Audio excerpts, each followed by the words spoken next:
Tomorrow on A&E, Mary Tyler Moore as Showbiz Sweethearts continues on Biography.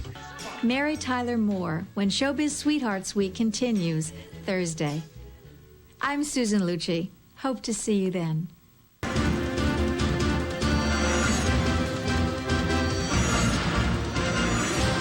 For October 22nd, 1998. And now, special guest host, Susan Lucci.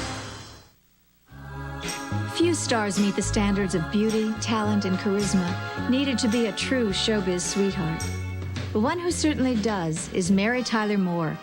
She was absolutely perfect as Mary Richards, the wholesome girl next door, who served as a role model for an entire generation. I'm Susan Lucci. Welcome again to Biography's week devoted to showbiz sweethearts. Tonight, Mary Tyler Moore, who helped convince many of us it was actually okay to have a career. Mary starred in 2 of television's most popular shows, and her production company produced other groundbreaking hits. She also endured the loss of a son and some painful personal battles. But through both her triumphs and struggles, Mary Tyler Moore has remained a woman many aspire to be, and a star who has certainly earned her reputation as a showbiz sweetheart. It is the smile America grew up with. At one point, a symbol for the confident spirit of the early 1960s. Then evolving in the 1970s to reflect the wry and wistful resolve of a generation coming of age, sometimes disappearing altogether, hidden beneath the facade of a character lost and alienated. Over the years, as a dancer, singer, comedian, and actress, Mary Tyler Moore has uniquely captured the personality of our popular culture. Oh, Bob! Using her portrait of the all-American woman as an ingenue, a working girl, a wife, a mother, her work recognizes an American spirit which is courageous, yet vulnerable. I recognized there was something unique about Mary's personality the first time I saw her. Thank God she's tough, because she's had more dreck than most people need or should have. We're cheating her to say all-American girl. She's that and other things at the same time. It is perhaps an actor's greatest challenge to allow an audience to discover the simple joys, the grace, the tender emotions bruised by a callous world. Yet this is what Mary Tyler Moore does best, with her craft, her compassion, and her smile.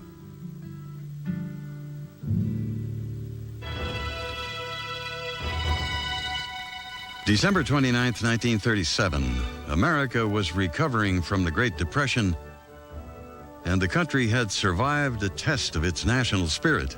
There was a hero in the White House. The Sultan of SWAT was holding court in the ballpark.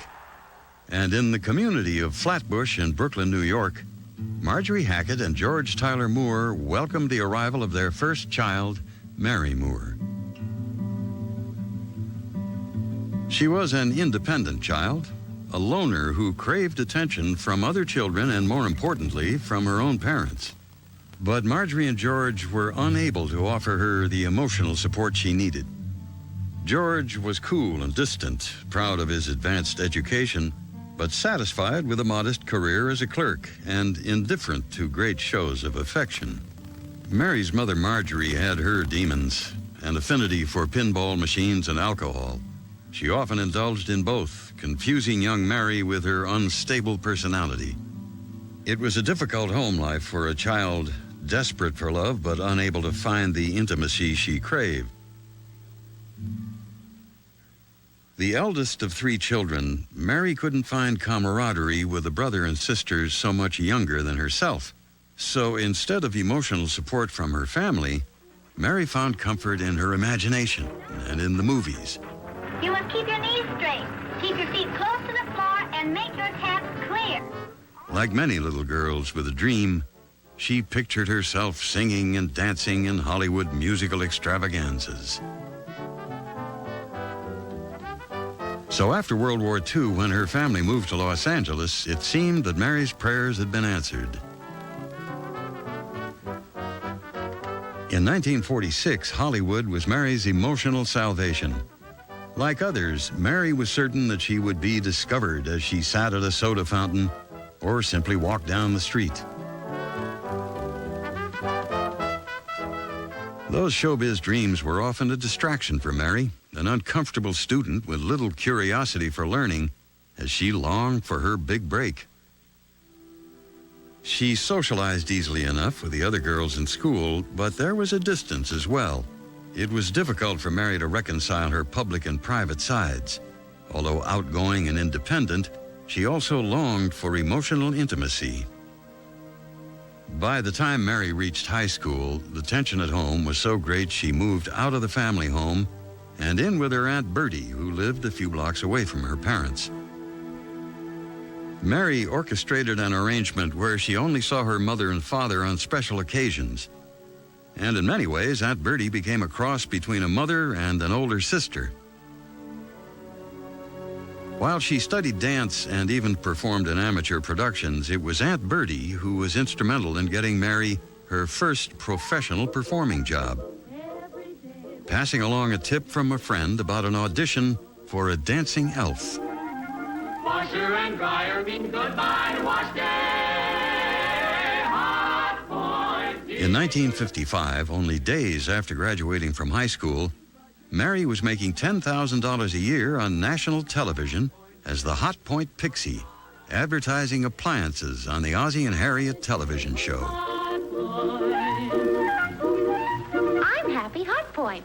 I've been watching Harriet get dinner ready on her Hot Point electric range. Harriet, Yes, dear? what are we having for dinner? Lamb chops. You like them, don't you? Oh, yeah. I was wondering if this dish is too complicated to do at home. What's too complicated? This was a phenomenal opportunity for an 18-year-old Mary, anxious for independence. Even the experts do better on a Hot Point. Ask your dealer to show you the new Hot Point electric range. And now, on with the show. But Mary needed a bigger excuse to move away from her extended family. She found the reason in Richard Meeker, the boy next door.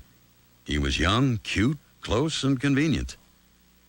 That summer they were married, and almost immediately, Mary was pregnant. Life is notoriously tough for young newlyweds, and even tougher for pregnant actresses.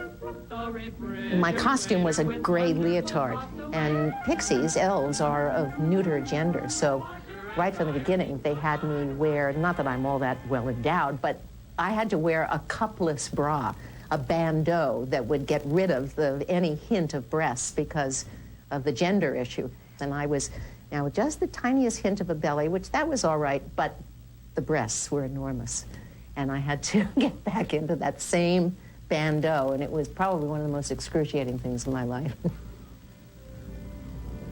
It was obvious that Mary was growing into larger roles, especially that of mother. Her son Richie was born in the summer of 1956, and Mary showered him with the affection she had always craved in her own childhood. She still had the occasional opportunity to dance in television variety shows, but the work was inconsistent and low-paying. But Mary pursued her Hollywood dream and tried her luck at acting. Ironically, it wasn't her smile, but her dancer's legs that got her a big break on the detective series Richard Diamond, starring David Jansen. Mary played his secretary, Sam, an unseen woman who answered the phone. You never saw my face. You'd see a close-up of my mouth or a shot of my leg or my hand doing something. So you could imagine the most incredibly sexy-looking woman while I spoke like this. Hi, Mr. D. I have your messages for you. Her salary was $90 a day, but when Mary tried to ask for a $10 raise, she was promptly fired from the show.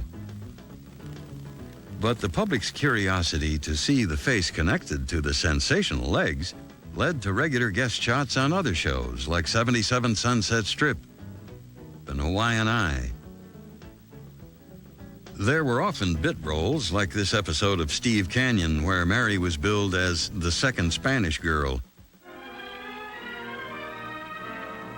Or this comedy pilot of Ivy League where she plays a non-speaking role as a college student. It may seem screwy to you. You don't want to wear a frosh cap, or we can't twist your arm. You don't want to get paddled, or we can't throw you in a brig. But double-crossing the whole campus on rally night just to polish an apple for Dean Henderson, that...